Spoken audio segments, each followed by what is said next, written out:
నమస్కారం అండి. ఈరోజు నేను మా కాలనీలో ఒక ఇంటికి జరిగిన వాస్తు తప్పు గురించి చెప్పదలుచుకున్నాను.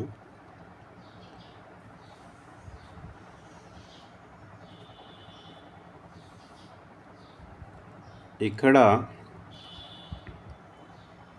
ఈ ప్లాట్స్ ఏవైతే కానొస్తున్నాయో ఇది ఈస్ట్ ఫేస్ అండి. ఈస్ట్ ఫేస్ రోడ్ ఉంది. ఈ వెస్ట్ ఫేస్ కూడా ఇది కూడా రోడేనండి. అయితే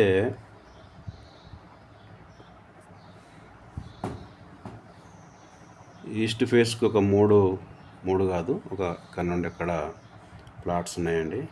వెస్ట్ ఫేస్లో కూడా ఇక్కడ ప్లాట్స్ ఉన్నాయి.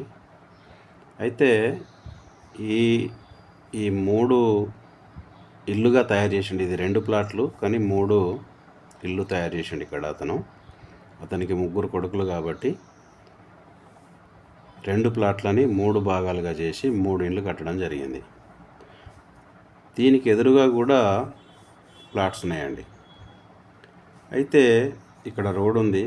ఈ రోడ్డుకి ఎదురుగా ఇక్కడ ఒక రోడ్ ఉందండి. ఇట్లా ముందు కాలనీకి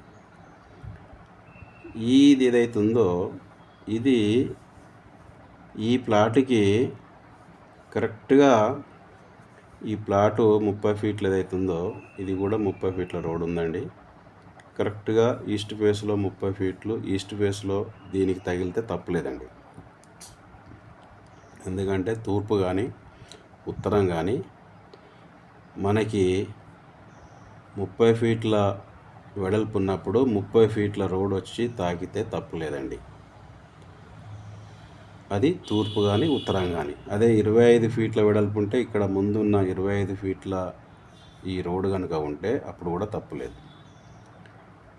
అయితే కాలనీ వాళ్ళు ఏం చేశారంటే ఇది 30 ఫీట్లు ఉంది కాబట్టి ఇది 30 ఫీట్ల రోడ్ ఇట్లా చక్కగా వచ్చింది, ఈ ప్లాట్కు రేపు తప్పు కాదనే ఉద్దేశంతో ఈ ప్లాట్ల విభజన అలా చేశారు.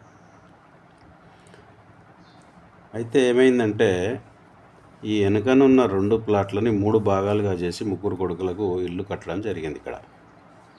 కానీ ఇతను ఇల్లు కట్టినప్పుడు ఈ ప్లాట్స్లలో ఇల్లు కట్టలేదండి. కట్టకపోవడం వలన ఈ ఎదురుగున్న ఏదైతే వీధి ఉందో ఈ వెనుక దానికి ఇక్కడ ఇల్లు కట్టలే కాబట్టి స్ట్రేట్గా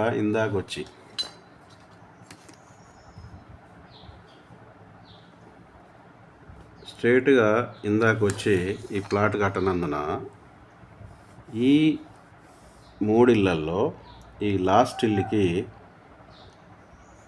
పోటీ అయిందండి.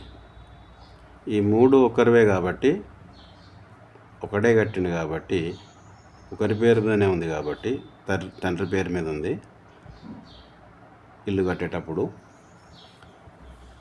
అయితే ఈ వీధి పోటు ఆగ్నేయం ఈ 3 ప్లాట్లకు కలిపి ఆగ్నేయం వీధి పోటు కావడం జరిగింది. 3 కొడుకులకి 3 ఇండ్లు కట్టించాడు. ఒక్కొక్కరికి ఒక ఇల్లు ఇచ్చాడు.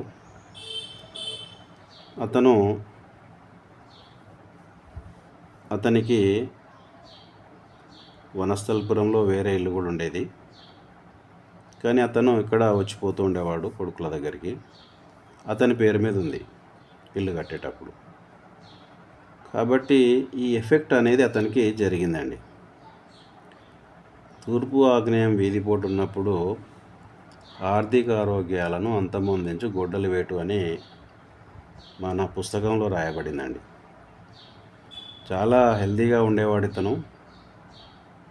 అనుకోకుండా ఈ 3 ఇల్లు కట్టిన నాకు తెలిసి 1 సంవత్సరం 2 సంవత్సరాల లోపే ఈ ఎవరి తండ్రి పేరు మీద ఏమవుతుందో అప్పుడు అతనికి అనారోగ్యంగా చెంది తర్వాత చనిపోవడం కూడా జరిగిందండి. కాబట్టి ఎప్పుడైతే ఈ ప్లాటులో మనం ఇల్లు కట్టలేనప్పుడు ఈ ప్లాట్కి మనకు ఆగ్నేయం వీధిపోటు అయింది. కాబట్టి ఇతను ఏం చేసేవలసి ఉందంటే ఇక్కడ ఇల్లు కట్టినంత వరకు ఈ ఇంటికి ఒక బలమైన గోడ ఇక్కడ కట్టేది ఉండండి. ఈ ఇల్లు కట్టిన తర్వాత ఆ గోడని తీసేస్తే సరిపోయేది. కాబట్టి వీరికి తెలిసో తెలియకనో లేక వాస్తుకు తెలిసిన వారిని తీసుకురాక ఓన్లీ గ్రాఫ్ గీయించడి ఇల్లు కట్టి ఇలా చేయడం మూలన ఈ ఎదురుగున్న ఏదైతే వీధిపోటు ఈ ఇంటికి తాగడం జరిగిందండి. దాని మూలన అతను కొన్ని రోజులు అనారోగ్యంగా ఉండడం, ఆ తర్వాత చనిపోవడం జరిగిందండి. నేను అందుకే ప్రతి వీడియోలో చెప్తున్నాను, మీరు ఇల్లు కట్టే ముందు మంచి వాస్తు తెలిసిన అతన్ని పిలిపించండి. మీరు ఇల్లు ఇప్పుడు అతను చెప్పేవాడు, మీరు ఇలా కడుతున్నప్పుడు ఈ రోడ్ వచ్చి మీకు వీధిపోటు అవుతుంది కాబట్టి ఇక్కడ ఒక గోడ నిర్మించండి అని చెప్పేవాడు. లేదా ఇక్కడ ఇల్లు కట్టిన తర్వాతనే మీరు కట్టండి, అప్పుడు ఎలాంటి ప్రాబ్లం ఉండేది కాదని చెప్పేవాడు. కానీ ఇతను ఆ పని చేయలేదు. కానీ వాస్తు దాని పని అది చేస్తూనే ఉంటుంది. పంచభూతాలు వాటి పని అవి చేస్తూనే పోతాయి. కాబట్టి నేను అందరికీ ఏమని చెప్తానంటే, ఇల్లు కట్టుకునే ముందు ప్లాన్ గీసిన తర్వాత మంచిగా వాస్తు తెలిసిన శాస్త్రజ్ఞుని పిలవండి.